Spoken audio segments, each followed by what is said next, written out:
Hey, hope you're having a great day. Just wanted to share with you one kind of quick strategy, kind of an unknown or not as popular fat loss strategy to boost fat burning, is to front load your protein to earlier in the day, which is going to save you energy calories, which would come from fat or carbohydrates, to later in the day. So basically, our bodies have certain requirements for protein, minimum protein numbers, and minimum basically mineral and nutrient amounts.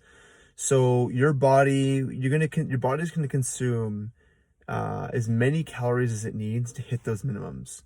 So if the foods that you're eating aren't protein dense and mineral nutrient dense, your body's going to upregulate your appetite to keep eating until you hit those minimums. So if you can front load the first part of your day with protein dominant foods and minimize your energy foods, so again, your carbs and your fats, then you are going to meet those minimums easier. And then later in the evening, you can have more of the carbs if you want, and or the fats. So for instance, you might go with, the earlier part of the day, you might do things like beef, leaner cuts of steak, leaner chicken, whey protein powder. And then in the evening, you'd have your fattier cuts of steak, maybe or fattier ground beef, maybe chicken with the skin on, whole eggs, that sort of thing. So the thing is, in the mornings compared to the evenings, the mornings your body's going to be more in a sympathetic kind of response or sympathetic mode, where basically cortisol is higher, your insulin's lower, you're more in a fat burning mode, you're more in a kind of like a mentally sharp, mentally focused state to do work. And then when the evening comes around, your body's more in a parasympathetic state. So you're basically more in kind of like a rest and digest state. So your body will handle the energy calories, again, from fat or carbohydrate better in the evening than the daytime. And one of the ways to stay in this heightened fat burning state that you're in the morning, how to, keep it to last longer, is to minimize particularly carbohydrate intake. Because as you consume carbohydrate, your insulin hormone spikes, which is inversely related to the cortisol hormone, which is your energy hormone, your burning hormone. So that will inversely start to decrease. So keep your body in the fat burning mode is just minimize particularly carbohydrates in the beginning part of the day. Another thing too is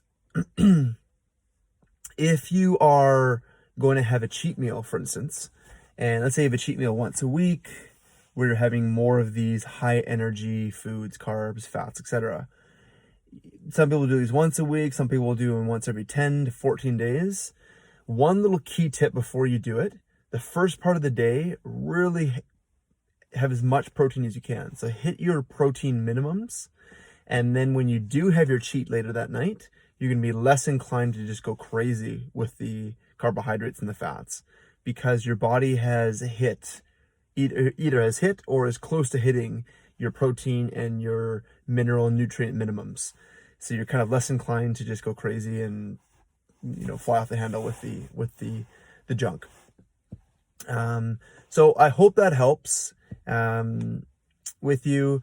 Now, another thing too, when it comes to weight loss, ultimately comes down to having a calorie deficit.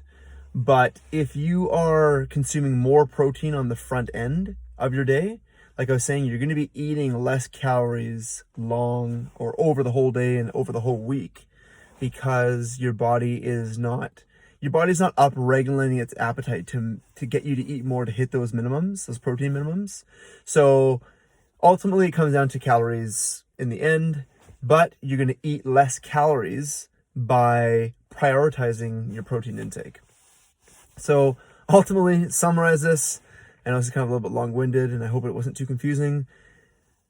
Start your day with protein, maybe leaner cuts of protein, and then towards the end of the day, have more of your energy calories, your carbohydrates if you're consuming carbohydrates, and or your fats.